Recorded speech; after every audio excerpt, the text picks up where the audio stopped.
ரவிச்சந்திரன் அஜித்தோட கூட்டணியில good bad ugly அப்படின்ற படம் ரிலீஸ் ஆச்சு. இந்த ஒரு படத்தை பார்க்காதவங்க யாருமே இருக்க முடியாது. அதுவும் அஜித்தோட ஃபேன்ஸுக்கு இது ரொம்ப பெரிய ட்ரீட்டாவே அமைஞ்சிச்சு அப்படின்னே சொல்லலாம். அடுத்ததாகவும் இந்த ஒரு கூட்டணி அமைய போறாங்களாம். இந்த காம்போ AK-64 அப்படின்ற தற்காலிகமா ஒரு டைட்டில போட்டு இப்போ ஒர்க் பண்ணிட்டு இருக்காங்க.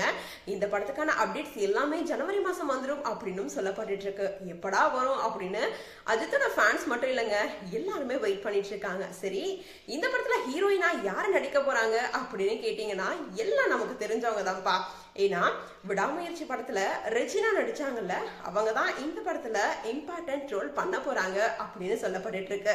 அடுத்ததா இந்த படத்துக்கான அறிவிப்பு கொஞ்சம் கொஞ்சமா ரிலீஸ் ஆகும் அப்படின்னு எதிர்பார்க்கலாம். இந்த படத்துல யாரெல்லாம் நடிக்க போறாங்க, எந்த டீம் ஒர்க் பண்ண போறாங்க அப்படின்றத நம்ம வெயிட் பண்ணி தான் பார்க்கணும். சரி, இந்த அப்டேட்டை பத்தி நீங்க எப்படி நினைக்கிறீங்க அப்படின்றத எங்களோட ஷேர் பண்ணுங்க. தொடர்ந்து அப்டேட்ஸ் பார்க்கணும் அப்படின்னா லைக் பண்ணுங்க, ஷேர் பண்ணுங்க, மறக்காம நம்ம சேனலை சப்ஸ்கிரைப் பண்ணுங்க.